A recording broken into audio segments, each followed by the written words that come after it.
যারা বিদ্যুৎ line technically কাজ করে থাকেন, টেকনিক্যাল লাইনে, তারা অবশ্যই দেখেই বুঝতে পারছেন এটা মূলত কিসের স্যাম্পল। এই স্যাম্পলগুলো কী মিন করছে সেটা বোঝার জন্য আমি আজকে লাইভে চলে আসলাম, ভিডিও করতেছি। দেখতে পাচ্ছেন এখানে লেখা আছে স্ট্যাকিং শিট। আসলে আমরা একটি স্ট্যাকিং শিট তৈরি করতে গেলে অনেক কিছু প্রয়োজন পড়ে। তো যেগুলো মোস্ট ইম্পর্ট্যান্ট সেই স্যাম্পলগুলো আমি আপনার কীভাবে ইউজ করতে হয় সেগুলো কীভাবে ইউজ করা হয়, কী জন্য ইউজ করা হয়, সেটা আমি আপনাদেরকে ভিডিওর মাধ্যমে ফুটে তোলার চেষ্টা করব। তো প্রথমে আসি, এই যে এটা কি, এটা হচ্ছে ওভালের। এটা হচ্ছে মূলত আমরা স্ট্যাকিং শিটে নিউ হিসেবে ব্যবহার করি। কি নিউ হিসেবে ব্যবহার করি এটা। ধরেন একটা নতুন খুঁটি বসাবেন, তো এই স্যাম্পল দিয়ে আপনি সেই খুঁটিটা স্থাপন করে স্ট্যাকিং শিট তৈরি করতে পারবেন। তো এটা কি স্টারের মতো। তো এটা হচ্ছে আমরা বিদ্যুৎ লাইনে রিমুভ হিসেবে আমরা ব্যবহার করে থাকি। যখন একটা খুঁটি রিমুভ করি তখন এই চিহ্নটা ব্যবহার করে থাকি। তারপর আসেন যে প্রথম একটি স্টার দেখতে পাচ্ছেন, পরে হচ্ছে ওভাল।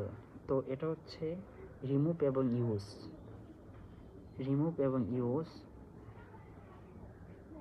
আর রিমুভ এবং ইউজ, যেটাকে আমরা আরও বলি, ঠিক আছে।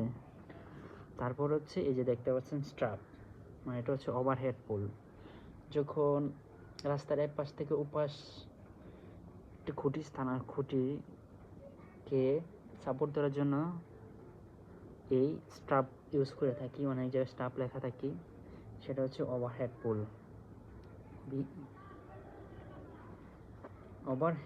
পুল বলে থাকি আমরা। তো এরপরে আসেন, এখানে দেখতে পাচ্ছেন অনেকগুলো খুবই মোস্ট ইম্পর্ট্যান্ট স্যাম্পল।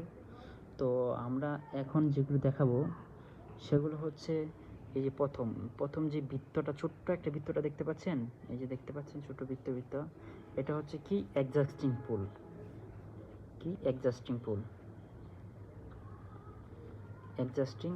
পুল।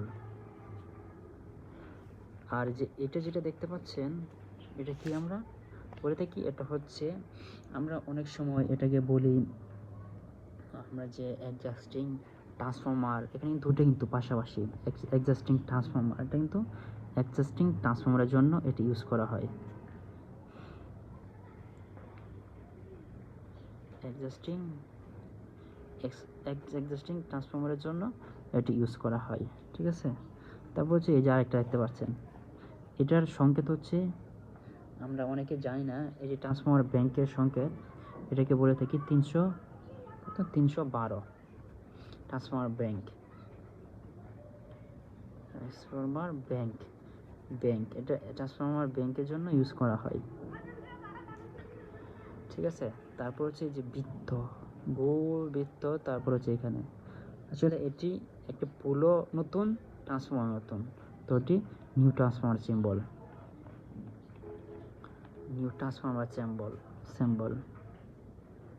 আমরা এক্সপ্লোর এভাবে লিখে দিই শর্টকাট, নিউ ট্রান্সফর্মার সিম্বল। তারপরে এখানে দেখেন, এটা হচ্ছে চেঞ্জ, আমরা যে খুঁটি চেঞ্জ করি, এটা হচ্ছে পোল চেঞ্জ।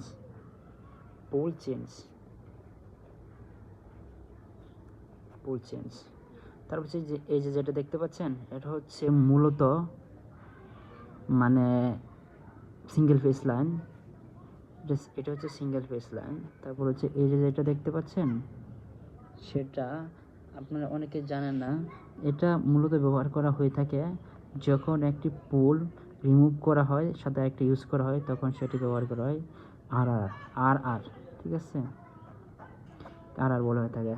আসলে যে এটা হচ্ছে রানিং, যেহেতু এই রানিং ট্রান্সফর্মার, এটা হচ্ছে রানিং ট্রান্সফর্মার, তো রানিং ট্রান্সফর্মার সিম্বল হিসেবে আমরা বলে থাকি সেটা রানিং। যদি সিঙ্গেল ফেজ হয়, তাহলে সিঙ্গেল ফেজ যদি হয় তাহলে হচ্ছে 105 রানিং ট্রান্সফরমার, রানিং ট্রান্সফরমার। তারপর হচ্ছে এই যে একটা, এটা হচ্ছে ট্রান্সফরমার রিমুভ করা হচ্ছে, ট্রান্সফরমার রিমুভ করা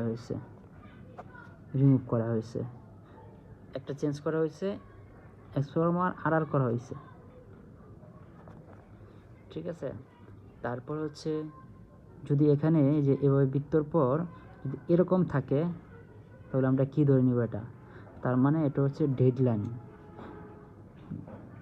এক ফেসের ডেডলাইন। হ্যাঁ, এক ফেসের ডেডলাইনে যদি হয় তাহলে 105 হবে, এক ফেসে ডেডলাইন যদি হয় তাহলে 105 হবে।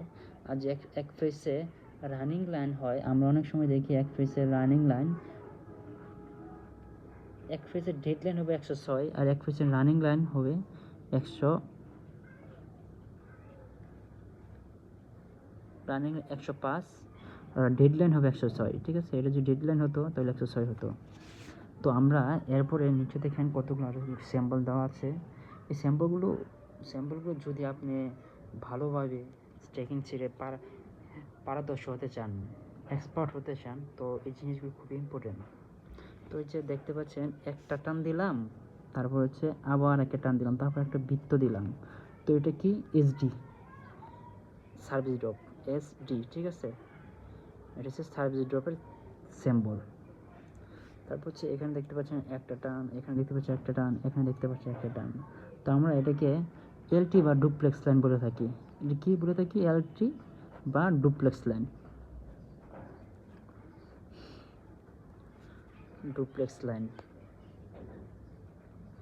এলটি বা ডুপ্লেক্স লাইন। হ্যাঁ, তারপর হচ্ছে আপনার যেটা এখন যেটা দেখতে পাচ্ছেন, এটা হচ্ছে এইভাবে দিলাম, এভাবে নিচে এভাবে দিলাম, মানে নিচে একটা কিছু বোঝানোর চেষ্টা করছে, দেখি বুঝতে পারতেছেন। তো এই যে দিলাম এভাবে, যদি এই মাঝখানে একটা দিয়ে দেয় তাহলে কী হবে? আন্ডার বিল লাইন। এটাকে আমরা বলে থাকি আন্ডার বিল লাইন, কারণ নিচে দেখতেছে আন্ডার, মানে নিচে, আন্ডার তো নিচে, তো বোঝার জন্য অনেক উপায় আছে। আন্ডার বিল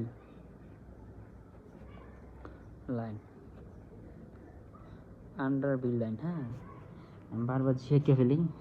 তারপর হচ্ছে এখানে দেখতে পাচ্ছেন একটা টান দিলাম, তারপরে এভাবে তীর চিহ্ন দিলাম, তারপরে মাঝখানে এভাবে দিলাম হেরো চিহ্ন। সো এটাই বোঝাচ্ছে যে এসটি লাইন মানে single phase ST, single phase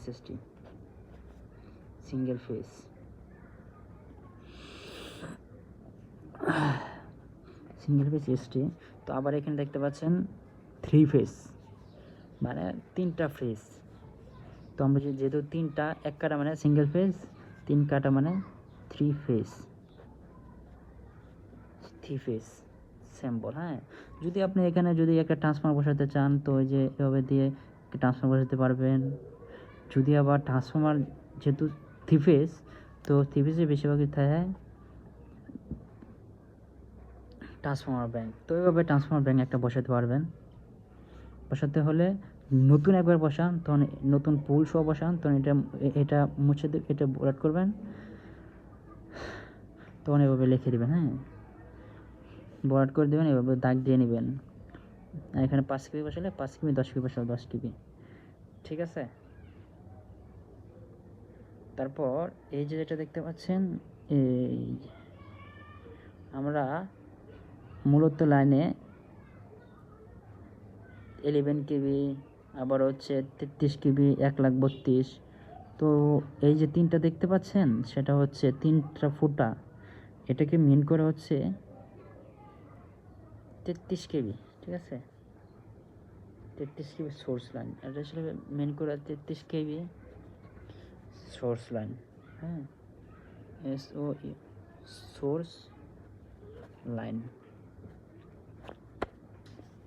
যদি আপনি 1,32,000 নেন, তখন এভাবে দিবেন, এভাবে একটা টান দিবেন, তো এখানে 2টা ফুটা দেবেন। 1,32,000 আমরা বোঝানোর জন্য, যেমন হচ্ছে 1,32,000, লাস্টে কত আছে? 2 আছে, ঠিক আছে। 2-এর জন্য 2টা ফুটা, 33 কেবির জন্য লাস্টে কত আছে? 3 এই জন্য 3টা ফুটা, এভাবে আমরা বুঝতে পারি, ঠিক আছে। এটা হচ্ছে 1,32,000 মূলত ট্রান্সমিশন লাইন থাকে। এটা জেনারেশন, এটা হচ্ছে ডিস্ট্রিবিউশন না, ডাইরেক্ট ট্রান্সমিশন। যেমন হচ্ছে আপনার একটা দূর থেকে লাইন আনলেন, লাইন আনার পর সেটাকে সাবস্টেশনের মাধ্যমে গ্রাহক উপযোগী করার জন্য সেটি সেটি 1,32 থেকে 1,32 থেকে 33 থেকে পাওয়ার ট্রান্সফারের মাধ্যমে স্টেপ ডাউন করে সেটি 11 কেবিতে রূপান্তরিত করা হয়। তো আপনারা একটা স্ক্রিনশট দিয়ে নিয়ে রাখতে পারেন আপনাদের বোঝার স্বার্থে। তো সবাইকে ধন্যবাদ, থ্যাংক ইউ।